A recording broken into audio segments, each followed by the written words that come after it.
আমৃত্যু ভালোবাসি তোকে। পর্ব সংখ্যা 2। লেখনীতে সালমা চৌধুরী।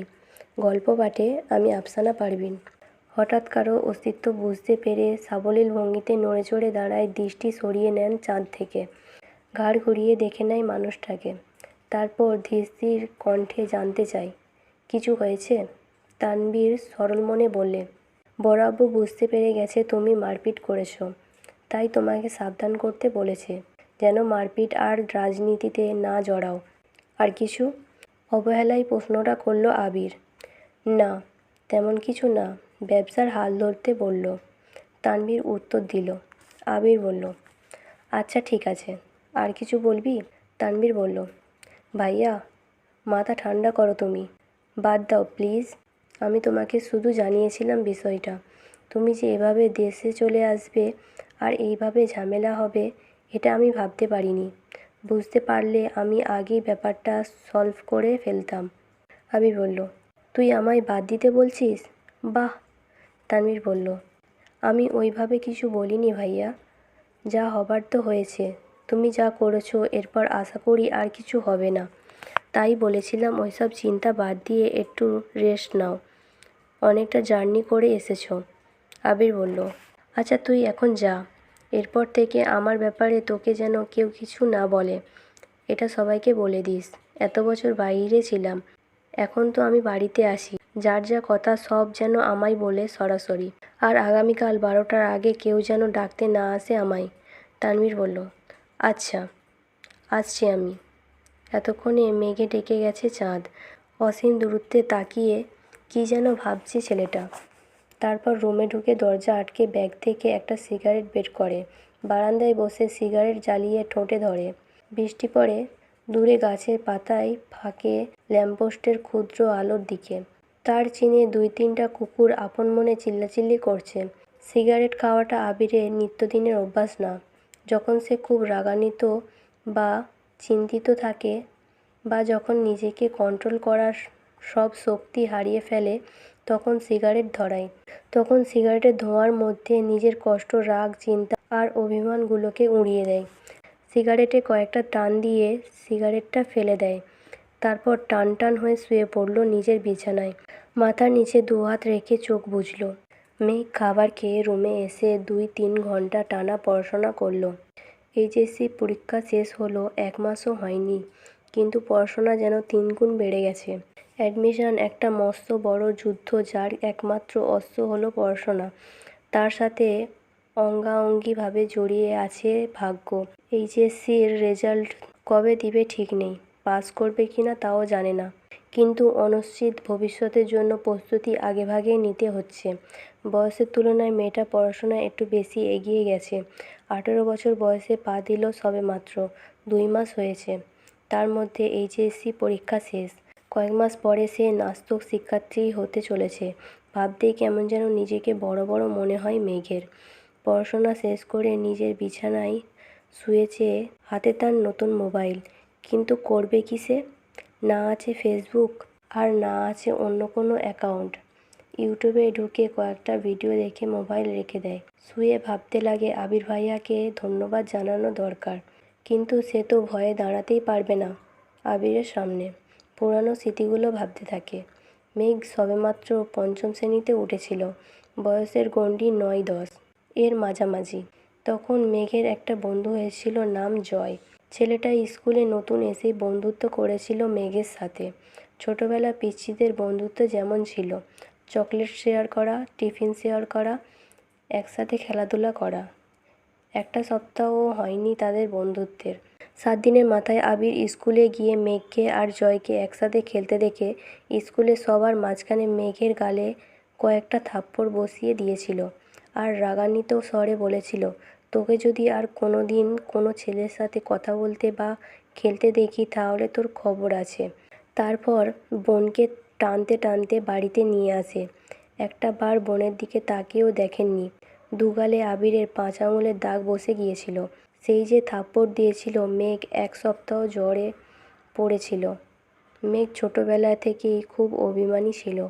ছোট মেয়েটা এই থাপ্পড়ের ভয়ে আর আতঙ্কে আর কখনো আবিরের দিকে চোখ তুলে তাকায়নি।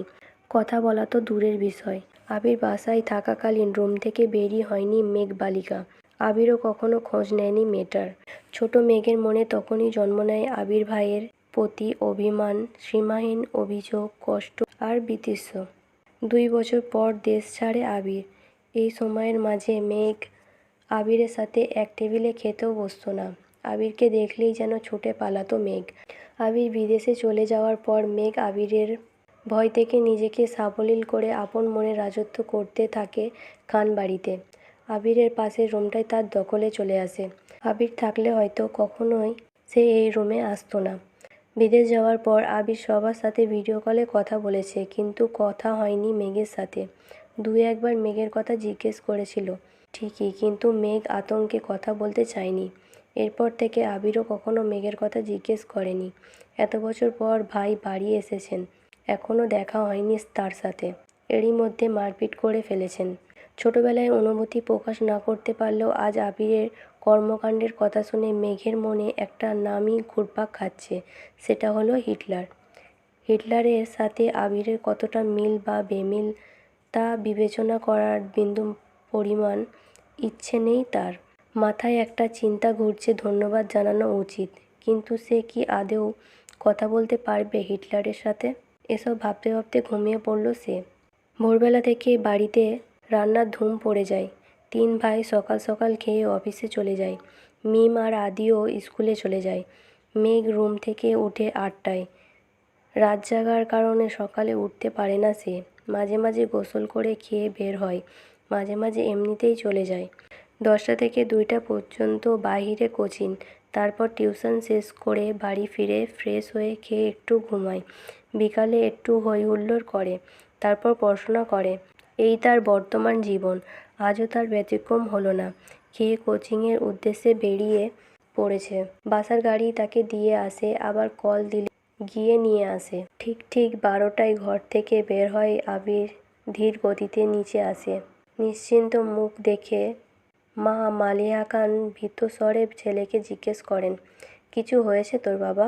আবির মুখের ভারী ভাব বজায় রেখে উত্তর দিলেন, কিছু হয়নি, খেতে দাও।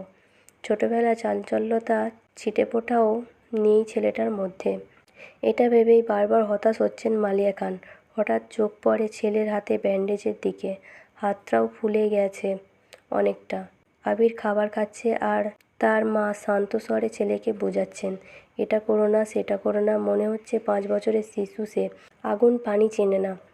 যদিও বাবা মায়ের কাছে সন্তানরা সারা জীবন শিশুই থাকে।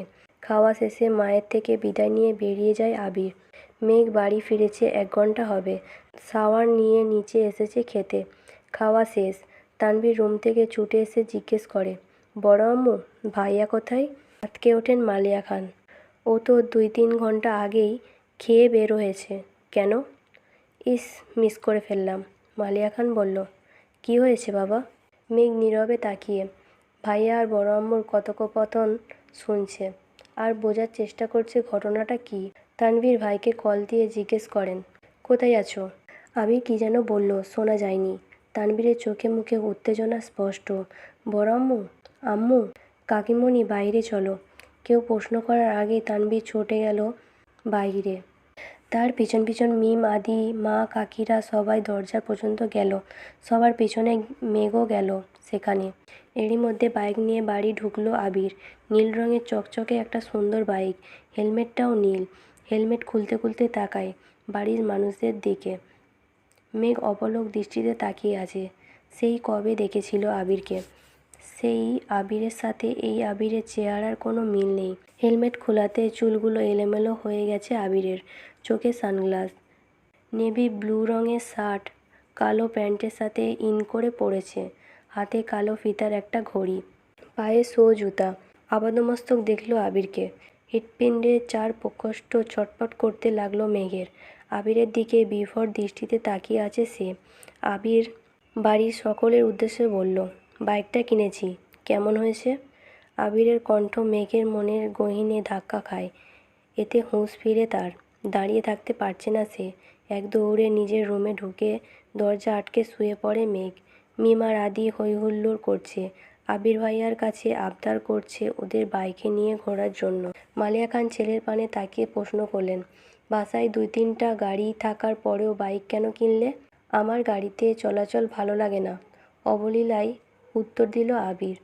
পিচ্ছিরা খুশি হলেও খুশি হতে পারেননি মালিয়া খান, হালিমা খান আর আকলিমা খান, কারণ এই বাড়িতে বাইক ব্যবহার নিষেধ করেছিলেন স্বয়ং আলী আহমদ খান নিজে। তিনি কোনো এক সময়ে বাইকে অ্যাক্সিডেন্ট করেছিলেন, সেই থেকে বাইক কেনা বা বাইকে চলাচল নিষিদ্ধ করেছেন।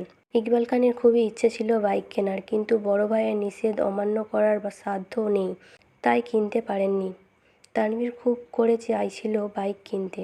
রাজনীতির সুবাদে অনেক জায়গায় চলাচল করতে হয়, বাইক থাকলে সুবিধা হয়। বাবা মোজাম্মেল খানকে বলেও ছিল সে, কিন্তু বাবার এক কথা, তোর বড় আব্বু বাইক পছন্দ করে না, তোর দরকার পড়লে তুই একটা গাড়ি সবসময় ব্যবহার করিস, তারপরও বাইক কেনার নাম মুখে নিস না। আবির বাড়ি ফিরেছে 24 ঘন্টা হবে হয়তো, এর মধ্যেই বাইক কিনে ফেলেছে। এর পরিণাম কী হবে তা ভেবেই ভয়ে আটকে যাচ্ছেন বাড়ির 3 বউ। অষ্টাদশী হৃদয় কাঁপছে, কেমন জানি অস্থির লাগছে সব কিছু। পরিচ্ছন্ন নয়নে তাকিয়ে আছে রুমের জানালার দিকে, দৃষ্টি তার অসীম দূরত্বে। কি জানি কি ভাবল কতক্ষণ। হঠাৎ ঝলমলিয়ে উঠল মেঘ, সঙ্গে সঙ্গে চোয়াল শক্ত করে নিজেকে নিজের প্রশ্ন করল। শ্বাস ঝেড়ে নিজের মাথায় গাঁটটা মেরে বলল, ছি মেঘ ছি, কী সব ভাবছিস তুই? কেউ কি তার চাচাতো ভাইয়ের ওপর ক্রাশ খায়? ভালো ভদ্র হলেও মানা যেত, এমন গুরুগম্ভীর বদমেজাজি আর হিটলার স্বভাবের কেউ কি কারোর ক্রাশ হয়? যে ছেলে 10 বছরের মেয়ের গায়ে হাত তুলতে পারে, সে আর যাই হোক আমার ক্রাশ হতে পারে না। এটা ভাবতেই মেঘের বুক ভেসে আসে কষ্টে। নিজেকে স্বাভাবিক করতে মোবাইল হাতে নিয়ে কল করে মেঘের সবচেয়ে কাছের বান্ধবী বর্ণাকে। প্রথম কল দিতেই রিসিভ হয় কল। বর্ণা বলল, আসসালামু আলাইকুম, কেমন আছো বেবি? মেঘ বলল, ওয়ালাইকুম আসসালাম, আলহামদুলিল্লাহ ভালো আছি, তুই কেমন আছিস? বর্ণা বলল, হঠাৎ আমায় স্মরণ করার কোনো স্পেশাল কারণ আছে? তোর তো আবার ভাঙা ফোন ঠাসঠুস বন্ধ হয়ে যাবে। মেঘ রাগান্বিত স্বরে এক প্রকার হুঙ্কার দিয়ে বলল, তুই আজ কোচিংয়ে আসিসনি কেন? কি যে একটা জিনিস মিস করছিস। বর্ণা বলল, কি মিস করেছি বলে ফেলো বান্ধবী। মেঘ বলল, এখন বললে কি আর সেই ফিলটা পাবি না কি আজব? বর্ণা বলল, আরে বেবি বলো তুমি। কাল শুক্রবার কোচিং বন্ধ, আবার দেখা হবে রবিবারে, ততদিন সহ্য হবে না, বলে ফেলো প্লিজ। মেঘ বলল, আমার হাতে এখন আইফোন 30 প্রো ম্যাক্স।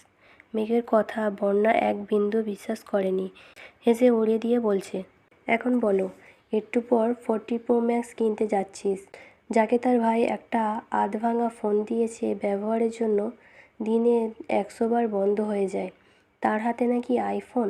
তুই কি ঘুম থেকে স্বপ্ন দেখে উঠলি নাকি? মেঘের উৎফুল্ল মেজাজ আচমকাই বিগড়ে গেল। অভিমানী স্বরে বলল, কাল আবির ভাই আসছেন বিদেশ থেকে, উনি নিয়ে আসছেন আমার জন্য। বর্ণা বলল, তাই বল, না হয় তোর যে ভাই, সে তোকে এ জীবনে ফোন কিনে দিত না। তোর বাবা দিতে চাইলেও সে আছাড় মেরে ভেঙে ফেলতো। ওয়েট, এই আবির ভাইটা কে রে, যে তোকে ছোটবেলায় মেরেছিল সে? মেঘ মুখ কালো করে উত্তর দিল, হ্যাঁ আমার চাচাতো ভাই। বর্ণা বলল, তা তোর প্রতি এত মায়া হলো কিভাবে ওনার? মেঘ বলল, জানি না, শোন তোকে কি বলি। বন্যা বলল, হ্যাঁ বলো। আসলে আজকে বিকালে আবির ভাইয়াকে দেখে ছোটোখাটো একটা শক খেয়েছি। বর্ণা বলল, মানে? মেঘ বলল, কি সুদর্শন চেহারা, দাঁড়ানো স্টাইল, লুক আর অগোছালো চুল দেখে আমার মনটা এলোমেলো হয়ে গেছে। আমি মনে হয় ওনার ওপর ক্রাশ খেয়েছি। মুখ ফুলিয়ে শ্বাস ছেড়ে একটু ধাতস্থ হয়ে গুরুগম্ভীর স্বরে বর্ণা বলল, তোর মাথা ঠিক আছে মেঘ? তুই এত বছর যাবৎ বলছিস এই মানুষটা তোর শৈশব নষ্ট করে দিয়েছে, আজ কৈশোরে পা দিতেই এই মানুষটার ওপর ক্রাশ খেয়ে ফেলেছিস? মানুষ রং বদলায়, কারণে অকারণে বদলায়, কথাটা এতদিন শুনেছি, কিন্তু আজ তোকে দেখে মনে হচ্ছে এই কথাটা 100% সত্যি। না হয় যাকে এত বছর শত্রু ভেবে এসেছিস, আজকে তার কথা অবলীলায় বলে যাচ্ছিস। বাহ মেঘ বাহ। মেঘের নীরবতা বুঝতে পেরে বর্ণা আবার বলা শুরু করলো, এসব কোনো বিষয় না বেবি, হঠাৎ করে দেখেছিস তো, তাই আহামরি সুন্দর লেগেছে। বিষয়টা মাথা থেকে ঝেড়ে ফেলো, দেখবি সব ঠিক হয়ে গেছে। আমরা দুজন দুজনকে কথা দিয়েছিলাম, একজন বিপদে গেলে আরেকজন সামলাবো, ভুলে গেলি? স্পষ্ট বোঝা গেল মেঘের বদলে যাওয়া অভিব্যক্তি। সহসা নিজেকে সামলে আচমকা প্রশ্ন করে বসলো, আমি কি দেখতে সুন্দর না? আমি কি কারোর ক্রাশ হওয়ার যোগ্য না? মেঘের আকস্মিক প্রশ্নে পর্ণা কিছুটা হতভম্ব হলো। এরপর কয়েক মিনিট শুধু হেসেই গেল। স্বাভাবিক স্বরে বলল, অবশ্যই তুই সুন্দর, ক্রাশ খাওয়ারও যোগ্য। কিন্তু তুই ছেলেদের ক্রাশ হতে পারবি কি না সন্দেহ আছে। হতে পারিস রাস্তাঘাটের, গাছগাছালির, রংচটা দেওয়ালের, গরু ছাগলেরও হতে পারিস। রাগে ফুঁসতে ফুঁসতে কল কেটে দিয়েছে। মেঘ আর ভাবছে। আজকাল সান্ত্বনা নিতে চাইলেও মানুষ মজা নেয়। যদিও বর্ণার হাসির কারণটা খুবই স্বাভাবিক। মেঘকে বরাবরই চোখে চোখে রেখেছে তানভীর সহ বাড়ির সকলে। 6 থেকে 10 পর্যন্ত পড়েছে গার্লস স্কুলে, তারপর গার্লস কলেজে। আহারে জীবন! ধুধু মরুভূমির মতো কোথাও কেউ নেই। স্কুল কলেজের সামনে বাসায় গাড়ি থাকতো, বাসা টু স্কুল, স্কুল টু বাসা। কোনো ছেলে না দেখলে ক্রাশ কীভাবে খাবে? বোধশক্তি হওয়ার পর মেঘ মনে হয় 2-3টা বিয়ে খেয়েছে কাজিনদের, যাকে বলে নামের বিয়ে খাওয়া। তানভীরের ভয়ে বিয়েবাড়ি এক কোণে বসে থাকতো মেঘ। ভাইয়ের কড়া শাসন ছিল, ঘর থেকে বের হতে পারবি না, বরযাত্রী আসলে তো আরও না। ঘরের ভিতরেই তার জন্য খাবার পাঠানো হতো। তানভীর নিজের বোনকে খাওয়াতো ইচ্ছে মতো। তারপর বিয়ে শেষ হলে মা বোনকে নিয়ে চলে আসতো। গায়ে হলুদে নাচা, গান গাওয়া, এমনকি মেহেদিও দিতে পারেনি কখনো। এই কষ্টে এখন আর মেঘ কারোর বিয়েতে যায় না। এতে তানভীর মনে হয় হাঁফ ছেড়ে বেঁচেছে। মেঘের এই সাদা কালো জীবনের কথা শুনলে বর্ণা কেন, পৃথিবীর সব মানুষই হাসবে। জীবনটা তার তেজপাতা হয়ে গেছে। মাঝে মাঝে ভাবে এই বাড়িতে জন্মানোটা কি খুব দরকার ছিল? কয়েকবার বর্ণা কল ব্যাক করেছে। নিজের জীবনের হতাশার জন্য মেঘ আর কল রিসিভই করেনি। বান্ধবীকে রাগ দেখিয়ে কী হবে? জীবন যেখানে যেমন তা মানতেই হবে। মেঘের বেস্ট ফ্রেন্ড হওয়ার খেসারত দিতে হচ্ছে বর্ণাকেও। মেঘের সাথে সাথে বর্ণাকেও চোখে চোখে রাখে তানভীর। কথায় আছে, সঙ্গ দোষে লোহা ভাসে। সঙ্গ খারাপ হলে মেঘও খারাপ হবে। তাই সবসময় বর্ণার পিছনে লোক লাগিয়ে রাখে। শুধু বর্ণাই না, আরও 2জন বান্ধবী আছে মেঘের, একজন পাখি আর একজন মায়া। ওদেরকেও নজরে রাখে তানভীর। বোনকে সব দিক থেকে প্রোটেক্ট করাই যেন তার প্রথম এবং প্রধান কাজ। আবির বিকাল থেকে ঘুমাচ্ছে। সন্ধ্যা 7টায় ঘুম ভাঙে আদির ডাকে। নিচে আবিরের আব্বু আর মেঘের আব্বু বসে আছেন। আবিরের বাইক কেনার কথা শুনে তাড়াতাড়ি চলে এসেছেন অফিস থেকে।